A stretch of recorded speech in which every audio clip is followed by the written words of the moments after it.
श्री विष्णु पुराण दूसरा अंश। 8वां अध्याय सूर्य नक्षत्र एवं राशियों की व्यवस्था तथा कालचक्र लोकपाल और गंगा विभ्रव का वर्णन। श्री परशुराज जी बोले, हे सुव्रत, मैंने तुमसे यहाँ ब्रह्मांड की स्थिति कही, अब सूर्य आदि ग्रहों की स्थिति और उनके परिमाण सुनो। हे मुनिश्रेष्ठ, सूर्यदेव के रथ का विस्तार 9000 योजन है तथा इससे दुना उसका ईश दंड जुआ और रथ के बीच का भाग है। उसका दूर 1.5 करोड़ 7 लाख योजन लंबा है, जिसमें उसका पहिया लगा हुआ है। उस पुभर्व, मध्यान्ह और परहा रूप 3 नाभि, परिवर्तसारथि 5 और श्रुत रूप 6 नेमि वाले अक्षय स्वरूप सवतरात्मक चक्रों में संपूर्ण कालचक्र स्थित है। 7 छंद ही उसके घोड़े हैं। उनके नाम सुनो, गायत्री, बृहति, उष्णिका, जगति, त्रिष्टाओप, अनुष्टोप और पंक्ति। ये चंद ही सूर्य के 7 घोड़े कहे गए हैं। हे महामते, भगवान सूर्य के रथ का दूसरा धुरा 45.5 सहस्त्र योजना लंबा है। दोनों दौरों के परिमाण के तुल्य ही उसके युगृत जुआ का परिमाण है। इनमें से छोटा धोरा उस रथ के एक युग्धा जुए के सहित ध्रुव के आधार पर स्थित है और दूसरे धुरे का चक्र मनोसुक्त पर्वत पर स्थित है।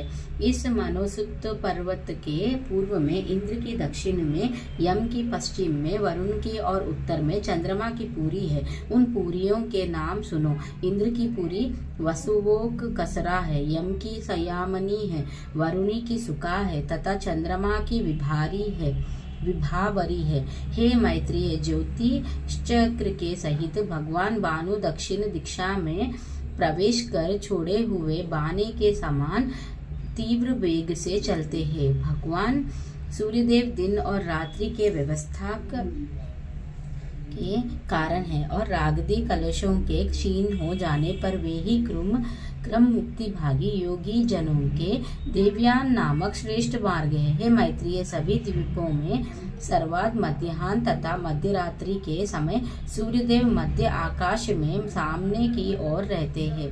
इसी प्रकार उदय और अस्त भी सदा एक दूसरे के सम्मुख ही होते हैं। हे ब्राह्मण, समस्त दिशा और विदेशियों में जहाँ की लोग रात्रि का अंत होने पर सूर्य को जिस स्थान पर देखते हैं, उनके लिए वहाँ उसका उदय होता है और जहाँ जिनके अंत में सूर्य का तिरोभाव होता है, वही उसका अस्त कहा जाता है।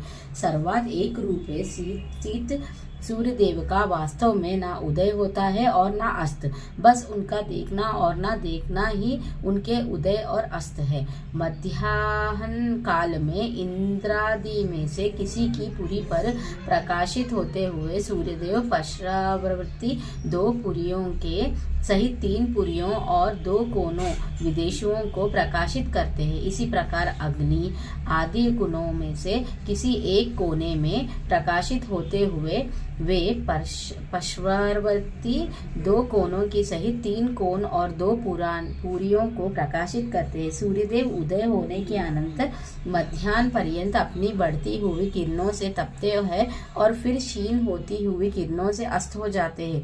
सूर्य के उदय और अस्त से ही पूर्व तथा पश्चिम दिशाओं की व्यवस्था हुई है। वास्तव में तो वे जिस प्रकार पूर्व में प्रकाश करते हैं, उसी प्रकार पश्चिम तथा पश्चिमावर्तनी उत्तर और दक्षिण दिशाओं में भी करते हैं। सूर्यदेव देव पर्वत सुमेरु के ऊपर स्थित ब्रह्मा जी की सभा के अतिरिक्त और सभी स्थानों को प्रकाशित करते हैं। उनकी जो किरणें ब्रह्मा जी की सभा में जाती है, वे उसके तेज से निरासक्त होकर उल्टी लौट आती है। सुमेरु पर्वत समस्त द्वीप और वर्ष के उत्तर में है, इसीलिए उत्तर दिशाओं में मेरु पर्वत पर सदा एक और दिन और दूसरी ओर रात रहते हैं। रात्रि के समय सूर्य के अस्त हो जाने पर उसका तेज अग्नि में प्रविष्ट हो जाता है, इसीलिए उस समय अग्नि दूर ही से प्रकाशित होने लगता है। इसी प्रकार है द्विज, अर्थात जिस द्वीप या खंड में सूर्यदेव मध्याह्न के समय सम्मुख पड़ते हैं, उसकी समान रेखा पर दूसरी ओर स्थित दीपांतर में वे उसी प्रकार मध्य रात्रि के समय रहते हैं। किरणों की वृद्धि एवं तीव्रता मंदत सूर्य के समीप और दूर होने से मनुष्य के अनुभव को अनुसार कही गई है। दिन के समय अग्नि का तेज सूर्य में प्रविष्ट हो जाता है, अतः अग्नि के संयोग से ही सूर्य अत्यंत प्रकारता से प्रकाशित होता है। इस प्रकार सूर्य और अग्नि के प्रकाश तथा उषांतमय तेज परस्पर मिलकर दिन रात में वृद्धि को प्राप्त होते रहते हैं। मेरु के दक्षिण और उत्तरी ध्रुव में सूर्य के प्रकाशित होते समय अंधकारमयी रात्रि और प्रकाशमय दिन क्रमशः जल में प्रवेश कर जाते हैं। दिन के समय रात्रि के प्रवेश करने से ही जल कुछ ताम्रवर्ण दिखाई देते हैं, किंतु सूर्य अस्त हो जाने पर उसमें दिन का प्रवेश हो जाता है। इसीलिए दिन के प्रवेश के कारण ही रात्रि के समय वहाँ शुक्ल वर्णन हो जाता है। इस प्रकार जब सूर्य पुष्कर द्वीप के मध्य में पहुंचकर पृथ्वी का 30वां भाग पार कर लेता है तो उसी को वह गति एक मुहूर्त की होती है, अर्थात उतने भाग के अतिक्रमण करने में उसे जितना समय लगता है वही मुहूर्त कहलाता है। हे द्विज, कुलाल चक्र कुम्हार के चाक के सिर पर घूमते हुए जीव के समान ब्राह्मण करता हुआ यह सूर्य पृथ्वी के 30 भागों का अतिक्रमण करने पर एक दिन रात्रि करता है। हे द्विज, उत्तरायण के आरंभ में सूर्य सबसे पहले मकर राशि में जाता है। उसके पश्चात वह कुंभ और मीन राशियों में एक राशि से दूसरे राशि जाता है। इन 3 राशियों को भोग चुकाने पर सूर्य रात्रि और दिन को समान करता हुआ वैश्ववती गति के अवलंबन करता है, अर्थात वह भूमध्य रेखा के बीच में ही चलता है। उसके अनंतर नित्य प्रति रात्रि क्षीण होने लगती है और दिन बढ़ने लगता है। फिर मेष तथा वृक्ष राशि का अतिक्रमण कर मिथुन राशि से निकलकर उत्तरायण की अंतिम सीमा पर उपस्थित हो वह कर्क राशि में पहुंचकर दक्षिणायन का आरंभ करता है। जिस प्रकार कुलाल चक्र के सिर पर स्थित जीव अति शीघ्रता से घूमता है, उसी प्रकार सूर्य की दक्षिणायन को पार करने में अति शीघ्रता से चलता है, अतः वह अति शीघ्रता पूर्वक वायु वेग से चलते हुए अपने उत्कृष्ट मार्ग को थोड़े समय में ही पार कर लेता है। हे द्विज, दक्षिणायन में दिन के समय शीघ्रता पूर्वक चलने से उस समय के 13.5 नक्षत्रों को सूर्य 12 मुहूर्तों में पार कर लेता है, किंतु रात्रि के समय मंदगामी होने से उतने ही नक्षत्रों को 18 मुहूर्त में पार करता है। कुलाल चक्र के माध्यम में स्थित जीव जिस प्रकार धीरे धीरे चलता है, उसी प्रकार उत्तरायण के समय सूर्य मंद गति से चलता है, इसीलिए उस समय वहाँ थोड़ी सी भूमि भी अति दीर्घ काल में पार करता है। अतः उत्तरायण का अंतिम दिन 18 मुहूर्त का होता है। उस दिन भी सूर्य अति मंद गति से चलता है और ज्योतिष चक्र तर्क के 13.5 नक्षत्रों को एक दिन में पार करता है, किंतु रात्रि के समय वह उतने ही 13.5 नक्षत्रों को 12 मुहूर्तों में ही पार कर लेता है। अतः जिस प्रकार नाभि देश में चक्र के मंद मंद घूमने से वहां का मृत पिंड भी मंद गति से घूमता है, उसी प्रकार ज्योतिष चक्र के मध्य में स्थित ध्रुव अति मंद गति से घूमता है। हे मैत्रेय, जिस प्रकार कुलाल चक्र की नाभि अपने स्थान पर ही घूमती रहती है, उसी प्रकार ध्रुव भी अपने स्थान पर ही घूमता रहता है। इस प्रकार उत्तर तथा दक्षिण सीमाओं के मध्य में मंडलाकर घूमते रहने से सूर्य की गति दिन अथवा रात्रि के समय मंद अथवा शीघ्र हो जाती है। जिस सायन में सूर्य की गति दिन के समय मंद होती है, उसी में रात्रि के समय शीघ्र होती है, तथा जिस समय रात्रि काल में शीघ्र होती है, उस समय दिन में मंद हो जाती है। हे द्विज, सूर्य को सदा एक बार मार्ग ही पार करना पड़ता है। एक दिन रात्रि में यह समस्त राशियों का भोग कर लेता है। सूर्य 6 राशियों को रात्रि के समय भोगता है और 6 को दिन के समय। राशियों के परिमाण अनुसार ही दिन का बढ़ना घटना होता है, तथा रात्रि के लघुत दीर्घत भी राशियों के परिमाण से ही होते हैं। राशियों के भोग अनुसार ही दिन अथवा रात्रि की लघुता अथवा दीर्घता होती है। उत्तरायण में सूर्य की गति रात्रि काल में शीघ्र होती है तथा दिन में मंद, दक्षिणायन में उसकी गति इसके विपरीत होती है। रात्रि उषा कहलाती है तथा दिन विशिष्ट प्रभात कहा जाता है। इन उषा तथा व्युष्टि के बीच के समय को संध्या कहते हैं। इस अति दारुण और भयानक संध्या काल के उपस्थित होने पर मंदेर नामक भयंकर राक्षस गण सूर्य को खाना चाहते हैं। हे मैत्रेय, उन राक्षसों को प्रजापति के यह शाप है कि उनका शरीर अक्षय रहकर भी मरण नित्य प्रति है हो, अतः संध्या काल में उनका सूर्य से अति भीषण युद्ध होता है। हे महामुने, उस समय द्विजोत्तमगण जो ब्रह्म स्वरूप ओमकार तथा गायत्री से अभिमंत्रित जल छोड़ते हैं, उस वज्र स्वरूप जल से वे दुष्ट राक्षस दग्ध हो जाते हैं। अग्निहोत्र में जो सूर्य ज्योति इत्यादि मंत्र से प्रथम आहुति दी जाती है, उससे सहस्त्रांशु दिननाथ देदीप्यमान हो जाते हैं। ओमकार विश्व, तेजस और प्रज्ञा रूप 3 धामों से युक्त भगवान विष्णु है तथा संपूर्ण वाणियों वेदों का अधिपति है। उनके उच्चारण मात्र से ही वे राक्षस गण नष्ट हो जाते हैं। सूर्य विष्णु भगवान का अतिश्रेष्ठ अंश और विकार रहित अनंत ज्योति स्वरूप है। ओमकार उसका वाचक है और वह उसे उन राक्षसों के वध में अत्यंत प्रेरित करने वाला है। उस ओमकारिका की प्रेरणा से अति प्रतापित होकर वह ज्योति मंदे नामक संपूर्ण पापी राक्षसों को दग्ध कर देती है। इसीलिए संध्या पासन कर्म का उल्लंघन कभी ना करना चाहिए। जो पुरुष संध्या उपासन नहीं करता वह भगवान सूर्य का घात करता है। तदंतर उन राक्षसों का वध करने के पश्चात भगवान सूर्य संसार के पालन में प्रवृत्त हो बाल किली आदि ब्राह्मणों से सुरक्षित होकर गमन करते हैं। 15 निमेषी के एक काष्ठा होती है और 30 काष्ठा की एक कला गिनी जाती है। 30 कलाओं का एक मुहूर्त होता है और 30 मुहूर्तों के संपूर्ण रात्रि दिन होते हैं। दिन को हर्ष अथवा वृद्धि, कमक्ष, प्रातः काल, मध्याह्न काल आदि दिवांश संशोक का ह्रस्त वृद्धि के कारण होते हैं। किंतु दिनों के घटते बढ़ते रहने पर भी संध्या सर्वदा समान भाव से एक मुहूर्त की ही होती है। उदय से लेकर सूर्य की 3 मुहूर्त की गति काल को प्रातःकाल कहते हैं।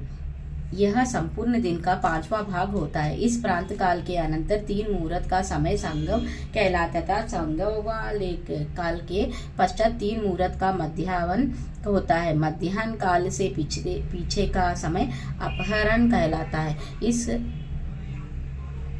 इस काल भाग को ही भी बुद्धजन 3 मुहूर्त का भी बताते हैं। अपहार के बिताने पर सायं आता है।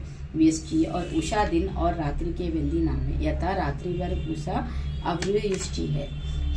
इस प्रकार संपूर्ण दिन में 15 मुहूर्त और प्रत्येक दिवांश में 3 मुहूर्त होते हैं। विशेषता दिवस 15 मुहूर्त का होता है, किंतु उत्तरायण और दक्षिणायन में क्रमश उसके वृद्धि और हस्त होने लगते हैं। इस प्रकार उत्तरायण में दिन रात्रि का ग्रहण करने लगता है और दक्षिणायन में रात्रि दिन का ग्रहण करती रहती है। शरद और वसंत ऋतु के मध्य में सूर्य के तुला अथवा मेष राशियों में जाने पर विषुव होता है। उस समय दिन और रात्रि समान होते हैं। सूर्य के कर्क राशि में उपस्थित होने पर दक्षिणायन कहा जाता है और उसके मकर राशि पर आने से उत्तरायण कहलाता है। ब्राह्मण मैंने जो 30 मुहूर्त के एक रात्रि दिन कहे हैं, ऐसे 15 रात्रि दिवस का एक पक्ष कहा जाता है। 2 पक्ष का एक मास होता है। 2 सौरमास की एक ऋतु और 3 ऋतु का एक आयन होता है तथा 2 आयन ही मिलकर एक वर्ष कहे जाते हैं। सौर, सावन, चांद्र तथा नक्षत्र इन 4 प्रकार के मासों के अनुसार विविध रूप से कल्पित संवत्सरादि 5 प्रकार के वर्ष युग कहलाते हैं। यह युग ही मलांसादि सब प्रकार के काल निर्णायक कारण कहा जाता है। उनमें पहला संवत्सर, दूसरा परिवत्सर, तीसरा युद्धोत्सर, चौथा अनुवत्सर और 5वां वत्सर है। यह काल युग नाम से विख्यात है। श्वेत वर्ष के उत्तर में जो श्रृंगवन नाम से विख्यात पर्वत है, उसके 3 श्रृंग है जिनके कारण यह श्रृंगावन कहा जाता है। उनमें से एक श्रृंग उत्तर में, एक दक्षिणायन में तथा एक मध्य में है। मध्य श्रृंग ही विषुवत है। शारद और वसंत ऋतु के मध्य में सूर्य और विषुवत श्रृंगा पर आते हैं। अतः मैत्रेय, प्रिय मेष अथवा तुला राशि के आरंभ में तिमिराहा पहाड़ी सूर्यदेव विषुवत पर स्थित होकर दिन और रात्रि को समान परिमाण कर देते हैं। उस समय ये दोनों 15-15 मुहूर्त के होते हैं। मुने, जिस समय सूर्य कृत्तिका नक्षत्र के प्रथम भाग अर्थात मेष राशि के अंत में तथा चंद्रमा निश्चय ही विशाखा के चतुर्थांश अर्थात वृश्चिका के आरंभ में हो, अथवा जिस समय सूर्य विशाखा के तृतीय भाग अर्थात तुला के अंतिमांश भोग करता हो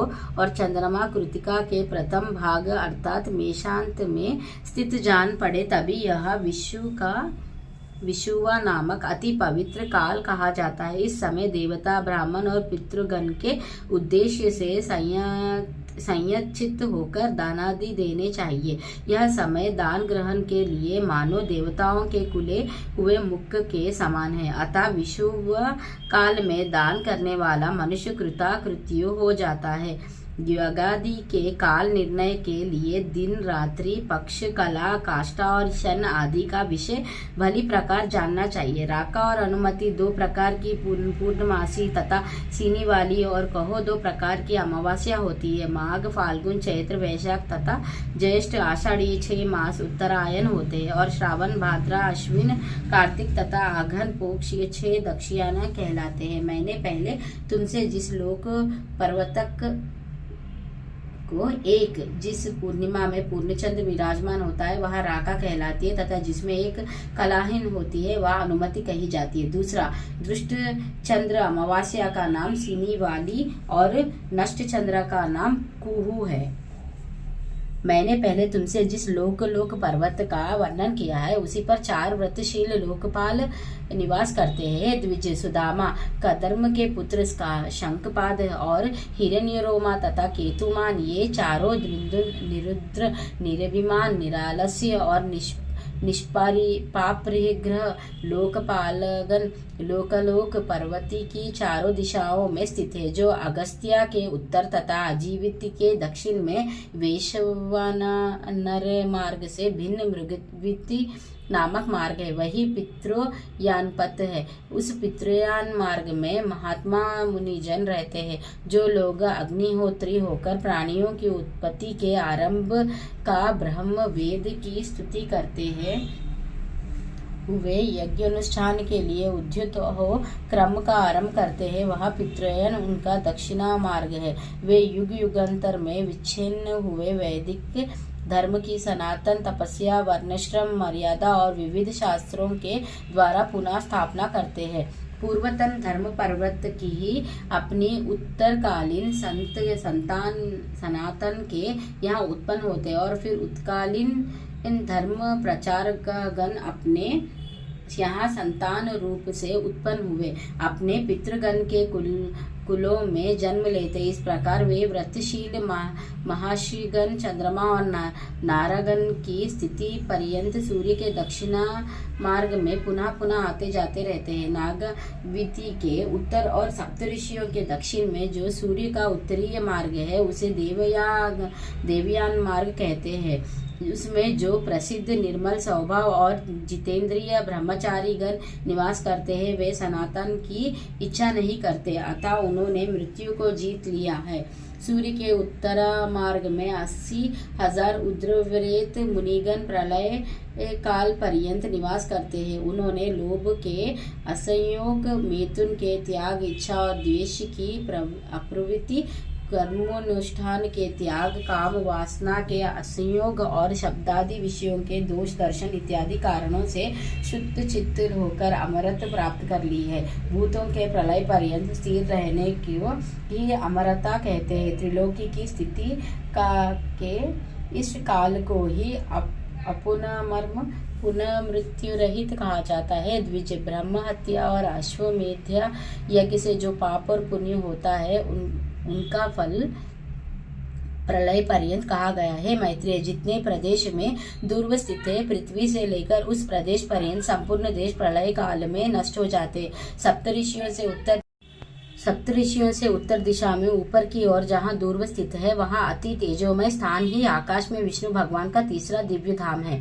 हे विप्र, पुण्य पाप के क्षीण हो जाने पर दोष पंक शून्य सयात्मा पुण्यजनों का यही परम स्थान है। पाप पुण्य के निर्वृत्त हो जाने तथा देह प्राप्ति के संपूर्ण कारणों के नष्ट हो जाने पर प्राणीगण जिस स्थान पर जाकर फिर शोक नहीं करते, वही भगवान विष्णु को परम पद है। जहाँ भगवान की समान ऐश्वर्यता से प्राप्त हुए योग द्वारा सतेज होकर धर्म और ध्रुवा आदि लोक शशि गण निवास करते हैं, वही भगवान विष्णु का परम पद है। मैत्रेय, जिसमें यहाँ भूत भविष्यत और वर्तमान चराचर जगत ओत प्रोत हो रहा है, वही भगवान विष्णु का परम पद है। जो तलीन योगी जनों को आकाश मंडल में दिदीप्यमान सूर्य के समान सबके प्रकाश रूप से प्रतीत होता है तथा जिसका विवेक ज्ञान से ही प्रत्यक्ष होता है, वही भगवान विष्णु का परम पद है।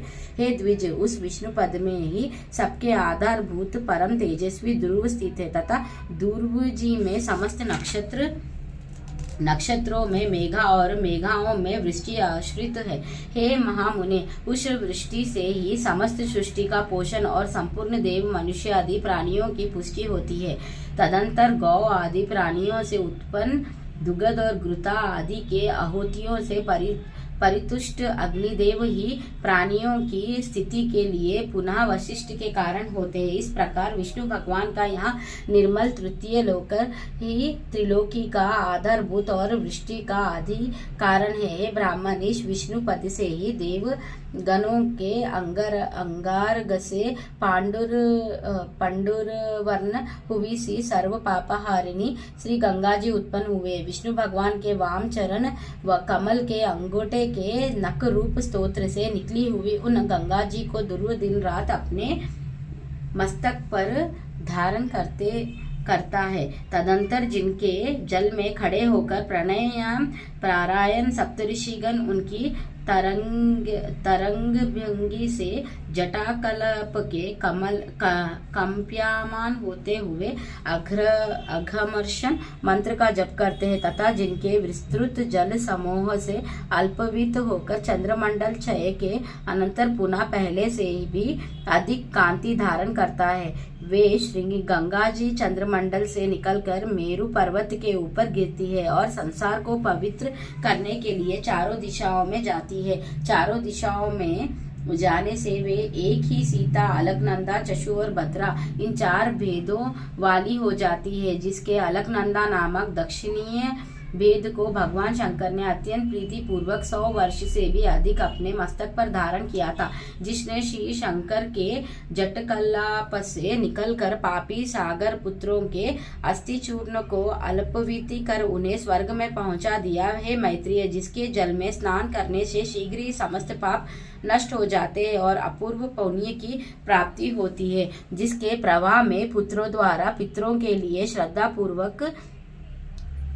किया हुआ एक दिनक भी तर्पण उन्हें 100 वर्ष तक दुर्लभ तृप्ति देता है। द्विज, जिसके तट पर राजाओं ने महायज्ञों से यज्ञेश्वर भगवान पुरुषोत्तम का यजन करके इहलोक और स्वर्गलोक में परम सिद्धि लाभ भी है, जिसके जल में स्नान करने से निष्पाप हुए यतिजनों ने भगवान केशव में चित्त लगाकर अयुत्तम निर्वाण पद प्राप्त किया है, जो अपना श्रवण, इच्छा, दर्शन, स्पर्श, जलपान, स्नान तथा यशोगान करने से ही नित्य प्रति प्राणियों को पवित्र करती रहती है तथा जिसका गंगा ऐसा नाम 100 योजनाओं की दूरी से भी उच्चारण किए जाने पर 3 जन्मों की संचित पापों को नष्ट कर देता है। त्रिलोकी को पवित्र करने में समर्थ वह गंगा जिससे उत्पन्न हुई है, वही भगवान का तीसरा परम पद है। इस प्रकार श्री विष्णु पुराण का दूसरा अंश 8वां अध्याय समाप्त। श्री विष्णु पुराण की जय। लक्ष्मी नारायण की जय।